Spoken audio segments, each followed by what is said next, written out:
नमस्कार दोस्तों, एक बार फिर से स्वागत है आप सभी का साध्य पीएससी एकेडमी में। और बिल्कुल हम एक बार फिर से हो चुके हैं लाइव। इसके पहले कि मैं आज का एमसीक्यू स्टार्ट करूं, आप सभी को मैं बताना चाहता हूं कि प्री बीएड और प्री डीएलएड की क्लासेस प्रारंभ हो चुकी है, जिसमें बिल्कुल आप जुड़कर साध्य पीएससी एकेडमी के माध्यम से तैयारी कर सकते हैं। इसके साथ ही साथ आपके परीक्षा का आयोजन किया गया है 22 मई को व्यापम के द्वारा, और बिल्कुल अलग से सिर्फ प्री बीएड और प्री डीएलएड की क्लासेस चल रही है। बैच आपका 24 मार्च से स्टार्ट हो चुका है और बिल्कुल ऑनलाइन ऑफलाइन क्लासेस का फ़ायदा उठा सकते हैं। कुछ भी दिक्कत होगा तो इस नीचे दिए गए नंबर पे कांटेक्ट भी कर सकते हैं। इसके अलावा यदि मैं बात करूं तो आबकारी आरक्षक, जो कि काफ़ी चर्चा का पोस्ट रहा है, बच्चे पिछले कई साल से वेट कर रहे थे और पीछे जैसा कि आप देख पा रहे हैं हमारे वर्दी वाले भाई तैयार हैं। बिल्कुल परीक्षा तिथि इसका 27 जुलाई है, पद आपका 2 है, योग्यता है आपका 12वीं पास।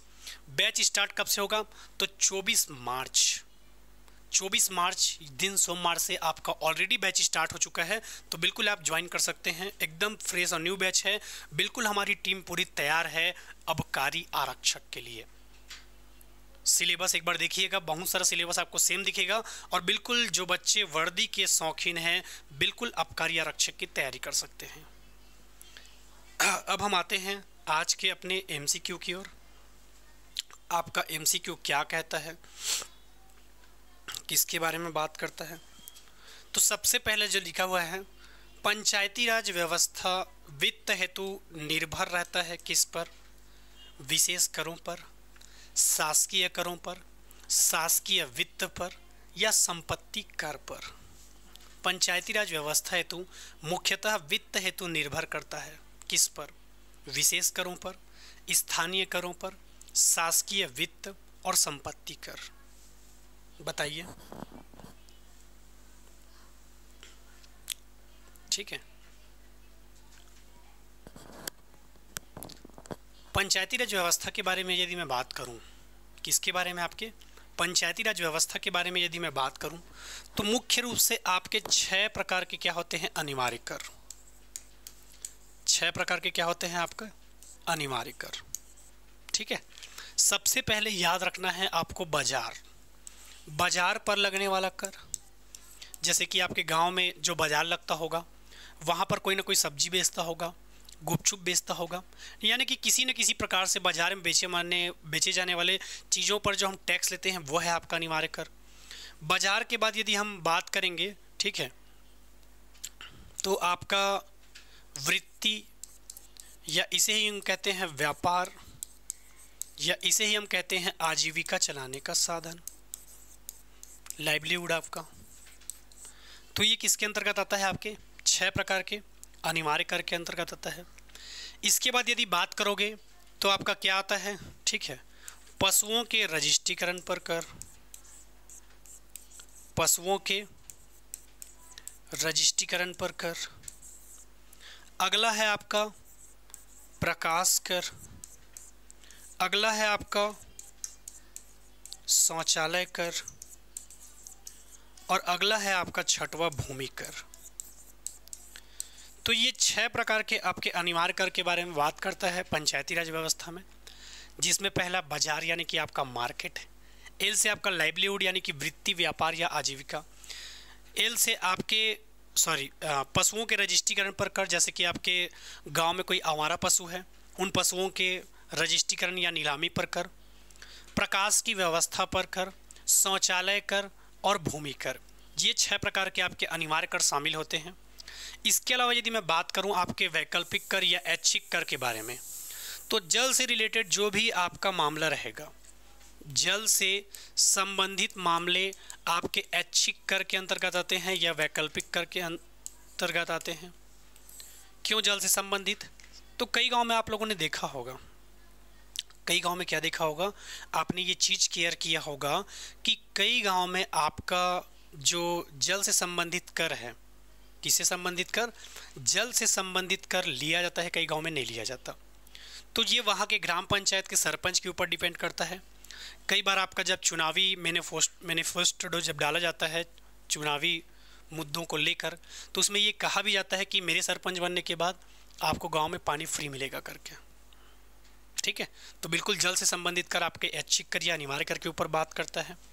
वहीं स्पेशली यदि मैं पंचायती राज व्यवस्था के वित्त पर बात करूं, पंचायती राज व्यवस्था के वित्त पर स्पेशली यदि मैं बात करूं, तो इसमें क्या होता है आपका शासकीय वित्त से हमें प्राप्त होता है। किससे प्राप्त होता है? शासकीय वित्त से प्राप्त होता है जल से संबंधित आपका कर।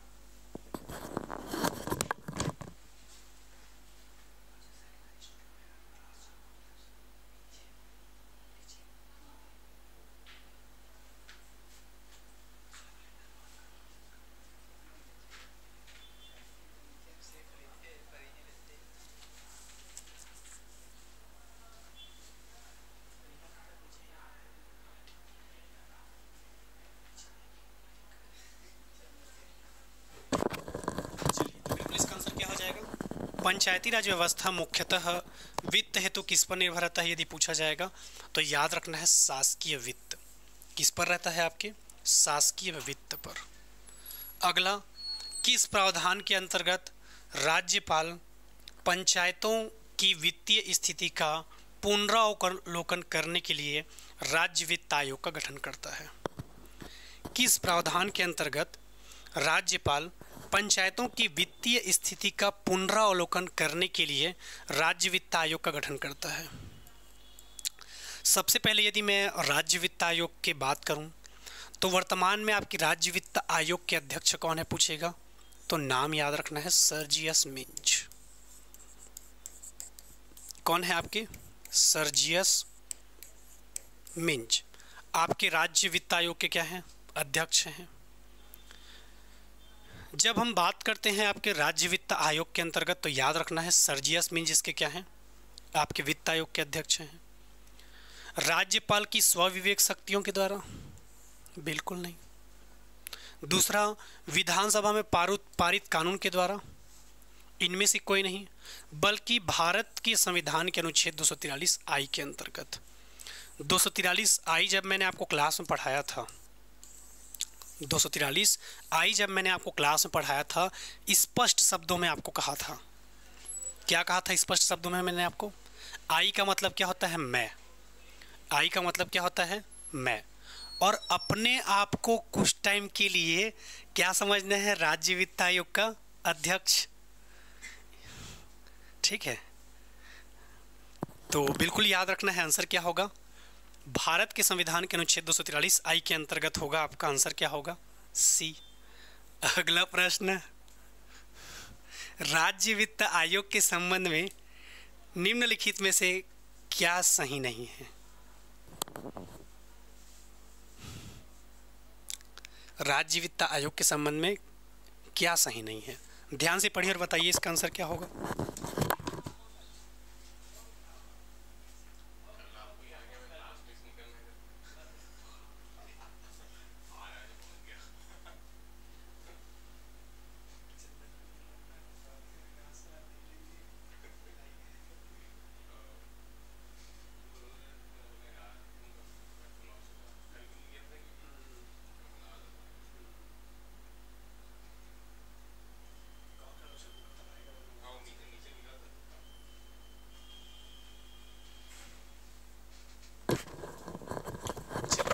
राज्य वित्त आयोग के संबंध में क्या सही नहीं है पूछा है, तो याद रखना है भारत के 73वें संविधान संशोधन अधिनियम इसके गठन किए जाने का प्रावधान करता है।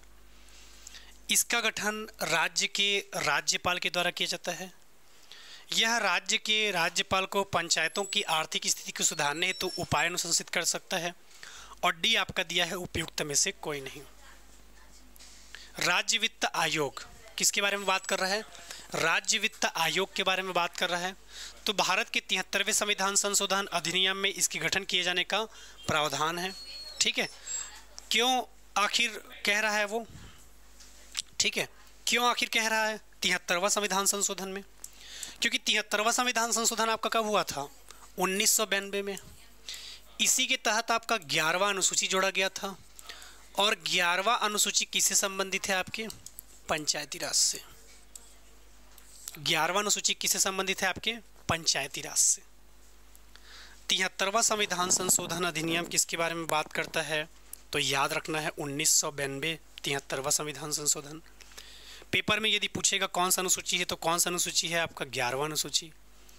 अब 73वें संविधान संशोधन में कैसी चर्चा किया गया है, तो आपने एक अनुच्छेद पढ़ा है 243 आई, और आई क्या कहता है, आपका राज्य वित्त आयोग के गठन के बारे में बात करता है।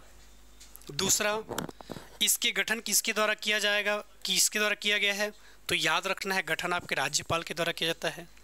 तीसरा, पंचायतों की आर्थिक स्थिति को सुधारने के लिए, पंचायतों की आर्थिक स्थिति को सुधारने के लिए दिया जाता है आपका क्या, 243 आई, राज्य वित्त आयोग का गठन किया जाता है। तो बिल्कुल आपके ए, बी और सी सही हैं, पर क्वेश्चन में हमसे क्या पूछा था, सही नहीं है पूछा है, तो सही नहीं है तो इसीलिए आपका आंसर क्या हो जाएगा, उपयुक्त में से कोई नहीं। क्या हो जाएगा आंसर, उपयुक्त में से कोई नहीं। अगले प्रश्न की ओर बढ़ते हैं। अगला प्रश्न कौन सा है, राज्य वित्त आयोग को सहायता अनुदान किसकी सिफारिश पर विनिश्चित की जाती है। सहायता अनुदान मंत्रिमंडल, कृषि मंत्रालय, वित्त आयोग या फिर आपके स्थानीय विधायक के द्वारा। राज्य सरकार पंचायतों को सहायता अनुदान किसकी सिफारिश पर विनिश्चित करती है। ऑप्शन ए मंत्रिमंडल, बी आपका कृषि मंत्रालय, सी आपका वित्त आयोग और डी आपका स्थानीय विधायक। ठीक है, तो सहायता अनुदान के बारे में बात कर रहा है। सहायता अनुदान कहने का मतलब क्या है कि पंचायतों में जैसे कि आपका कुछ बजट पास हुआ, साल 2025 में जब आपका बजट पास हुआ तो उस टाइम आपका भवन बनना था 5 लाख रुपए में। कोई भी एक भवन है जो बनना था आपके 5 लाख में, जीएसटी बढ़ने के कारण, सामान की महंगाई बढ़ने के कारण आपका बजट चला गया 5,50,000। तो कहीं ना कहीं आपको फिर से क्या करना होगा, सहायता अनुदान। मैंने एक दिन क्लास में आपको एग्जाम्पल भी दिया था, दिवाली का चल रहा था ऑफ़र, उस टाइम आपका मोबाइल मिल रहा था 20,000 रुपये। अब दिवाली ऑफ़र में आपने मोबाइल ऑर्डर तो किया पर मिल नहीं पाया किसी कारण से, दिवाली के जस्ट बाद उस मोबाइल का रेट जा चुका है 22,000 रुपये। अब फिर 2,000 रुपये आपको क्या मांगना होगा अपने घर में, सहायता अनुदान। एकदम आसान है, क्लास में मैंने पढ़ाया भी है कि कौन कौन से वो अधिकारी हैं जिसके पास आप सहायता अनुदान मांग सकते हो। ठीक है, तो बिल्कुल हम डिस्कशन करेंगे इसके बारे में। तो याद रखना है वित्त आयोग किसके बारे में बात करता है, आपके वित्त आयोग के बारे में बात करता है। तो आंसर क्या हो जाएगा आपका, बिल्कुल सी हो जाएगा। अगले प्रश्न की ओर बढ़ते हैं। अगला प्रश्न कौन सा है, भारतीय संविधान के अनुच्छेद 243 आई प्रावधान करता है,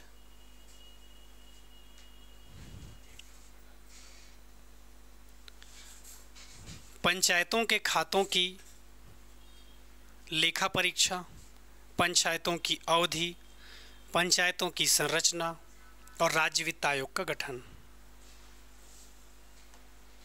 बताइए 243 आई किसके बारे में प्रावधान करता है। 243 आई किसके प्रावधान का बात करता है, पंचायत के खातों की लेखा परीक्षा, पंचायतों की अवधि, पंचायतों की संरचना। तो आंसर क्या हो जाएगा, डी राज्य वित्त आयोग के गठन के बारे में बात करता है। किसके बारे में बात करता है, राज्य वित्त आयोग का गठन। अगला, राज्य सरकार पंचायतों के लिए सहायता अनुदान निर्मित करेगी जो कि सिफारिशों के आधार पर निर्धारित किया जा सकता है, राज्य वित्त आयोग। दूसरा आपका ऑप्शन दिया है सरपंच, तीसरा आपका दिया है जिला का कलेक्टर और डी दिया है आपका मुख्य न्यायिक मजिस्ट्रेट। राज्य सरकार पंचायतों के लिए सहायता अनुदान निर्मित करेगा जो कि सिफारिशों के आधार पर निर्धारित किया जाएगा। किसके सिफारिश के आधार पर निर्धारित किया जाएगा, बताइए इसका आंसर क्या हो जाएगा। ऑप्शन ए दिया है आपका राज्य वित्त आयोग, बी दिया है सरपंच, सी आपका जिला कलेक्टर और डी आपका मुख्य न्यायिक मजिस्ट्रेट। तो राज्य सरकार पंचायतों के लिए सहायता अनुदान निर्मित कर सकेगी जो कि किसकी सिफारिश पर होगा, तो याद रखना है राज्य वित्त आयोग। किसकी सिफारिश पर, राज्य वित्त आयोग की सिफारिश पर। तो आंसर क्या होगा, ए। अगला प्रश्न, राज्य सरकार पंचायतों को खाली स्थान की सिफारिशों के आधार पर तय किया जाने वाला सहायता अनुदान प्रदान करेगा। ठीक है, तो अभी जस्ट हमने देखा है राज्य वित्त आयोग की अनुशंसा पर ही वो क्या करेगा, पंचायतों की आर्थिक स्थिति को सुधारने के लिए प्रावधान जारी करेगा। इसके बाद अगले प्रश्न की ओर बढ़ते हैं हम। अगला प्रश्न है, कौन सा चुनाव नामांकन पत्र प्रस्तुत करते समय शपथ पत्र प्रस्तुत नहीं करता? नामांकन पत्र प्रस्तुत करते समय शपथ पत्र प्रस्तुत नहीं करता। ये क्वेश्चन आपके व्यापम के द्वारा, ठीक है, व्यापम के द्वारा ये आंसर लिया गया था। बाद में जब उस पर दावा आपत्ति डाला गया तो ये क्वेश्चन को विलोपित भी कर दिया गया था, ठीक है। पर अभी फिलहाल हम व्यापम के दृष्टिकोण से ही देखेंगे कि जब उसने आंसर की जारी किया था तो उसने क्या लिया था। शपथ पत्र के बारे में बात करोगे तो जाहिर सी बात है, पंच का चुनाव यदि आप लड़ते हो, किसका चुनाव लड़ते हो? पंच का। तो पंच के चुनाव में तो आपको शपथ पत्र भरने की आवश्यकता नहीं होती। दूसरा, सरपंच का चुनाव यदि लड़ते हो तो बिल्कुल आपको क्या भरना पड़ेगा? शपथ पत्र।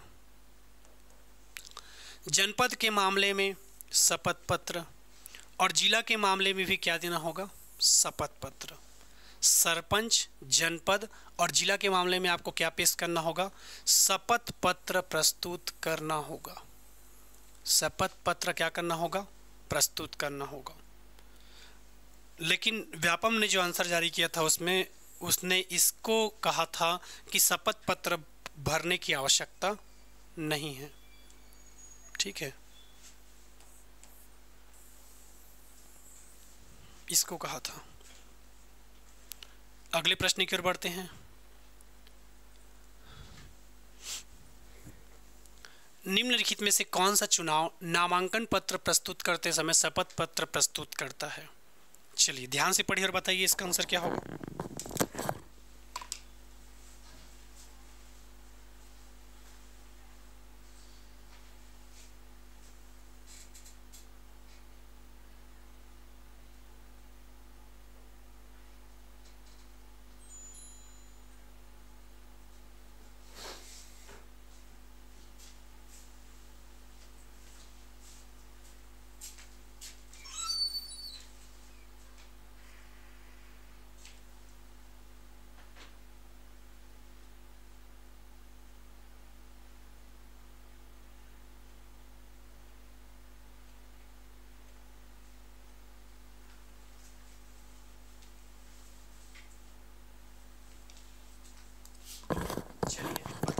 क्या हो जाएगा? देखो, यदि नियम के तहत जाओगे तो आप विधानसभा का चुनाव लड़ोगे तब भी और लोकसभा का चुनाव लड़ोगे तब भी, ठीक है, इसकी तो आवश्यकता होती ही है। पर पिछले क्वेश्चन में चूंकि व्यापम ने आंसर गलत लिया था, पिछले क्वेश्चन में आपके व्यापम ने आंसर गलत लिया था, इसी कारण से वो क्वेश्चन जिस टाइम पूछा गया था वो विलोपित हो गया था, ठीक है। पर क्वेश्चन विलोपित होने से ऐसे बच्चों को लॉस हो गया जिनको अच्छे से पता था उस टॉपिक के बारे में, क्योंकि यदि आप सरपंच का चुनाव लड़ते हो तब भी आपको शपथ पत्र क्या करना पड़ता है? प्रस्तुत। जनपद पंचायत का लड़ते हो तब भी आपको शपथ पत्र प्रस्तुत करना पड़ता है सदस्य के मामले में। जिला पंचायत के मामले में भी आपको लड़ना पड़ता है। विधानसभा एवं लोकसभा के मामले में भी आपको क्या करना पड़ता है? जमा करना पड़ता है। तो बिल्कुल आपका आंसर क्या हो जाएगा? 1, 2, 3 और 4। अगले प्रश्न की ओर बढ़ते हैं। अगला प्रश्न कौन सा है? ध्यान से पढ़िए, आंसर क्या होगा। निविदत्त मतपत्र के बारे में सही क्या नहीं है पूछ रहा है। चलिए बताइए।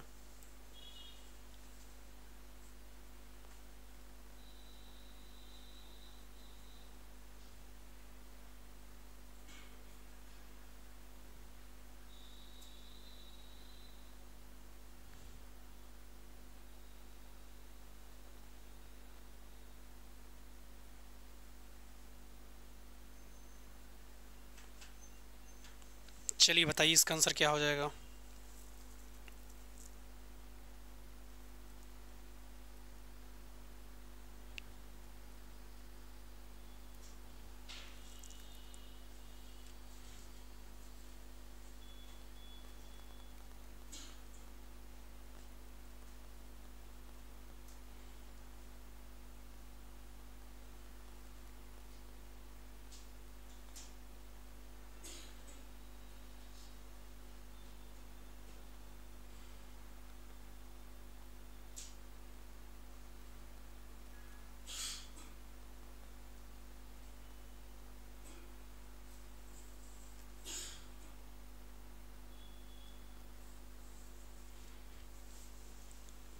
चलिए, निविदत मतपत्र के बारे में बात कर रहा है।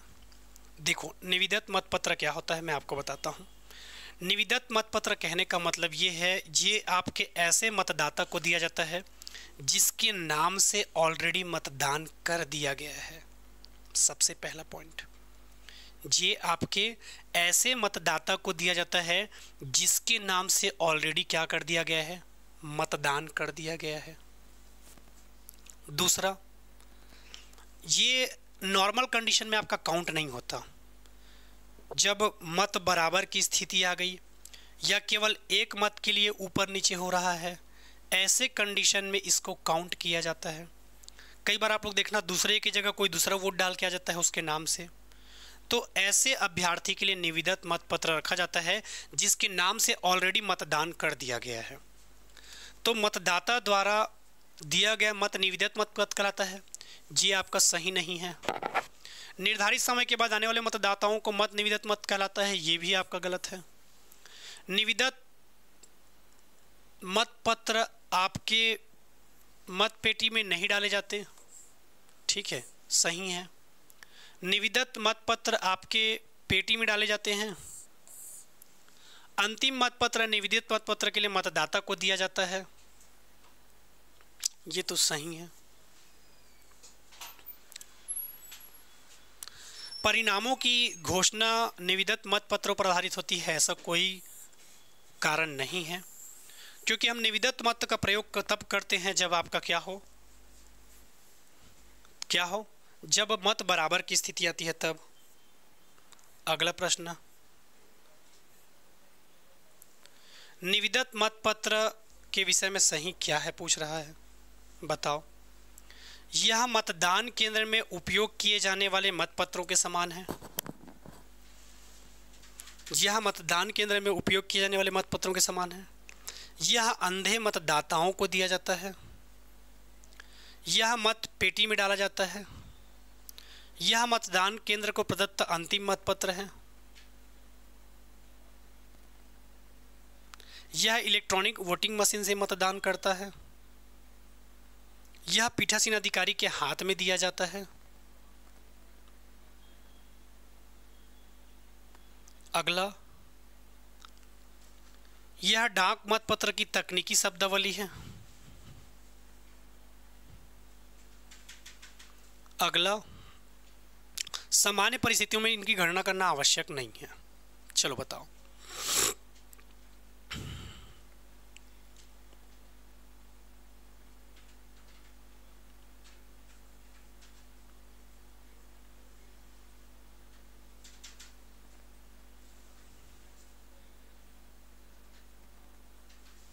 चलिए बताइए इसका आंसर क्या होगा, ध्यान से पढ़ो, ठीक है।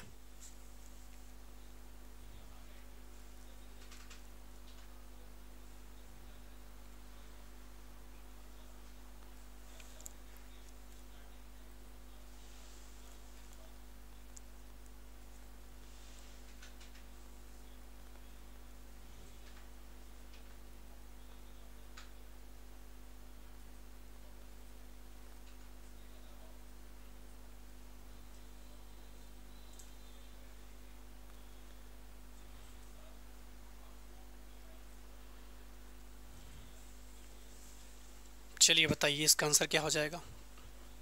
क्वेश्चन बड़ा है, ध्यान से पढ़ लीजिए, उसके बाद जवाब दीजिए, कोई दिक्कत नहीं है।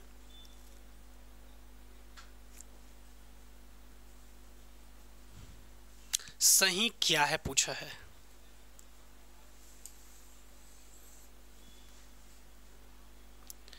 यह मतदान केंद्र में उपयोग किए जाने वाले मतपत्रों के समान होता है।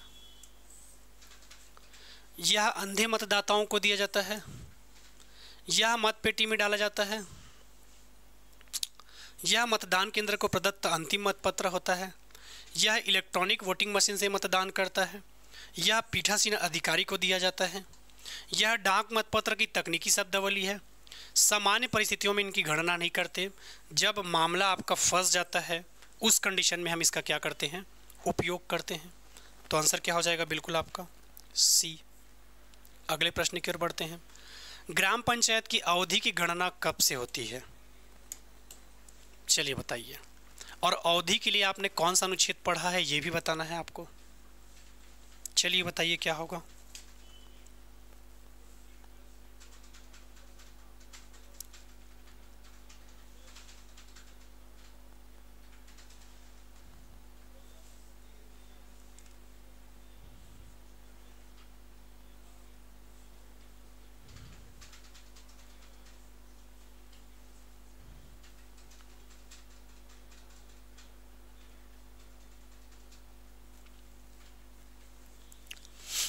चलिए बताइए।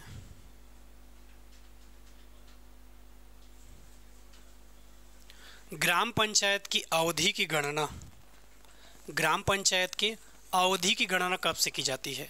चुनाव परिणाम की तिथि से, चुनाव परिणाम की अधिसूचना की तिथि से, सरपंच और पंचों की शपथ की ग्रहण की तिथि से, ग्राम पंचायत के प्रथम सम्मेलन की तिथि से। आंसर क्या हो जाएगा? सी, ग्राम पंचायत के प्रथम सम्मेलन की तिथि से। अगला प्रश्न, पंचायतों के लेखों का अंकेक्षण कौन करता है? पंचायत एवं ग्रामीण विकास विभाग,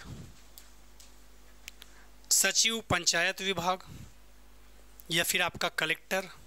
तो फिर आंसर क्या हो जाएगा? राज्य सरकार के नियंत्रणाधीन स्वतंत्र अंकेक्षण संगठन।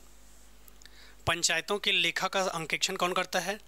तो याद रखना है, राज्य सरकार के नियंत्रणाधीन स्वतंत्र अंकेक्षण आपका संगठन। तो बिल्कुल आंसर क्या हो जाएगा आपका? बी।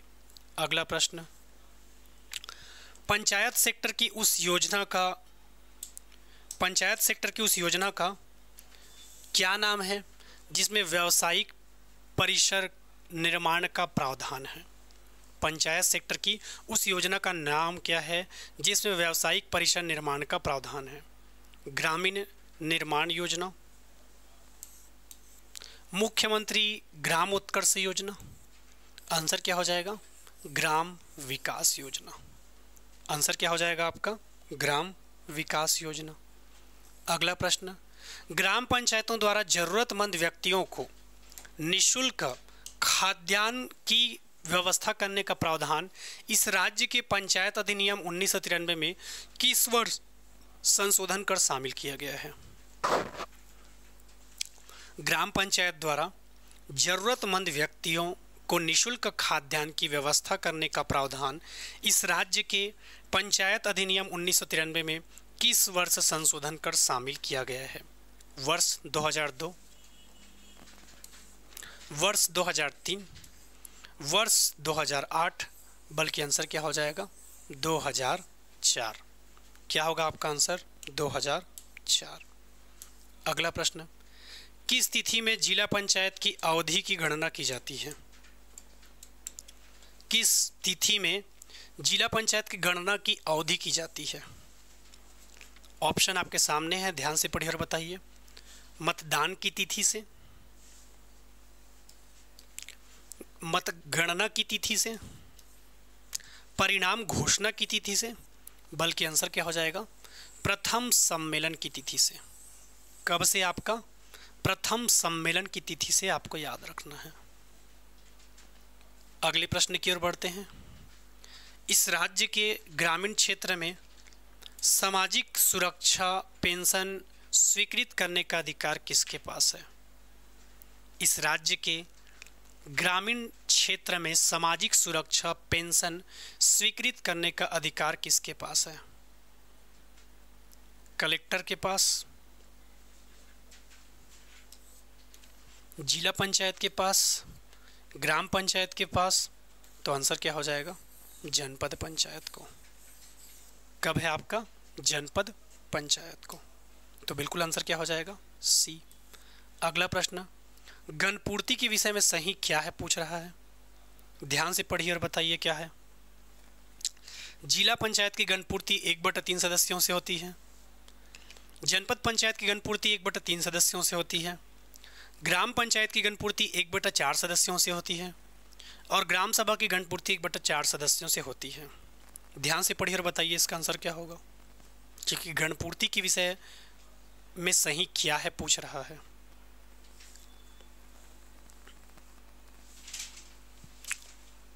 गणपूर्ति के विषय में सही क्या है? जिला पंचायत की गणपूर्ति 1/3 सदस्यों से होती है, तो बिल्कुल सही है। जनपद पंचायत की गणपूर्ति 1/3 सदस्यों से होती है, ये भी सही है। ग्राम पंचायत की गणपूर्ति 1/4 सदस्यों से होती है, गलत है। ग्राम पंचायत में आपका 1/2 या 50% आरक्षण, 1/2 या 50% की आरक्षण के साथ क्या होता है गणपूर्ति। ग्राम सभा का 1/4 नहीं बल्कि 1/10 से क्या होता है गणपूर्ति। तो बिल्कुल आंसर क्या हो जाएगा 1 और 2। क्या होगा आंसर 1 और 2।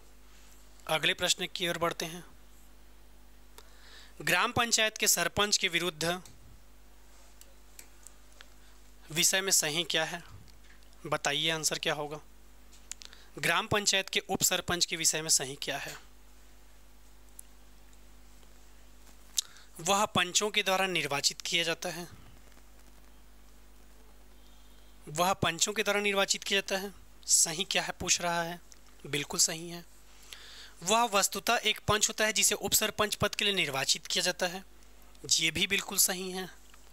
उसे प्रत्यावर्तित किया जा सकता है, नहीं, उप सरपंच को उप सरपंच के रूप में प्रत्यावर्तित नहीं कर सकते, भले ही उप सरपंच को एक पंच के रूप में प्रत्यावर्तित कर सकते हो, ठीक है। उसे पंच के रूप में प्रत्यावर्तित किया जा सकता है, बिल्कुल सही है। उसे अविश्वास प्रस्ताव यानी कि धारा 21 का कहता है आपका, जिसकी अध्यक्षता नायब तहसीलदार करता है और इसके खिलाफ आप 7 दिन के भीतर कलेक्टर के पास अपील कर सकते हो और वो फिर आपको 30 दिन में जवाब देता है। तो बिल्कुल धारा 21 आपके अविश्वास प्रस्ताव के तहत भी हटा सकते हो। तो पहला, दूसरा, चौथा और पांचवा, पहला, दूसरा, चौथा और पांचवा। तो आंसर क्या हो जाएगा आपका सी। आंसर क्या हो जाएगा सी। अगले प्रश्न की ओर बढ़ते हैं। जनपद पंचायत की न्यूनतम और अधिकतम संख्या के विषय में सही क्या है पूछ रहा है, बताइए। सबसे पहले यदि मैं धारा 23 की बात करूं तो धारा 23 क्या कहता है, खंड का निर्वाचन क्षेत्रों में विभाजन। ये आपकी स्पेशली जनपद पंचायत के बारे में बात करता है। खंड का निर्वाचन क्षेत्र में विभाजन के बारे में बात करता है, खंड का निर्वाचन क्षेत्र में विभाजन के बारे में। तो न्यूनतम होता है आपका 10 और अधिकतम क्या होता है आपका 25। तो आंसर क्या हो जाएगा बी। अगला प्रश्न, और बिल्कुल आज का ये सेशन आपका लास्ट होता है।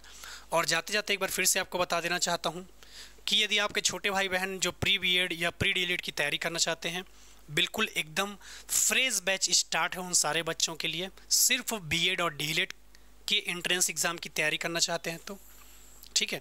और बिल्कुल इस नीचे दिए गए नंबर पे कांटेक्ट भी कर सकते हैं। सबसे पहले आपको साध्य पीएससी एकेडमी का मोबाइल एप्लीकेशन डाउनलोड करना होगा। मोबाइल एप्लीकेशन डाउनलोड करने के बाद आप स्टोर सेक्शन से ये क्लास परचेस कर सकते हैं। इसके अलावा आबकारी आरक्षक जिसका एग्ज़ाम है 27 जुलाई 2025 को, पद है आपका 200, योग्यता 12वीं पास। बिल्कुल साध्य पीएससी एकेडमी में इसकी भी क्लासेस चल रही है। 24 मार्च से आपका नया बैच स्टार्ट हुआ है। इंडिविजुअल आपके सिर्फ आबकारी आरक्षक को पढ़ाया जाएगा, जिसके लिए हमारी पूरी टीम तैयार है। रजिस्ट्रेशन भी ओपन हो चुका है और बिल्कुल आप इस नीचे दिए गए नंबर पे क्या कर सकते हो, कांटेक्ट भी कर सकते हो। और कुछ दिक्कत होगा तो बिल्कुल आप बताइएगा, ठीक है। पर अभी का क्लास हम यहीं तक कवर करेंगे और मुलाकात होगा दोस्तों आप सभी से और बहुत सारे तथ्यों को लेकर। तब तक के लिए धन्यवाद। जय हिंद, जय भारत, जय छत्तीसगढ़।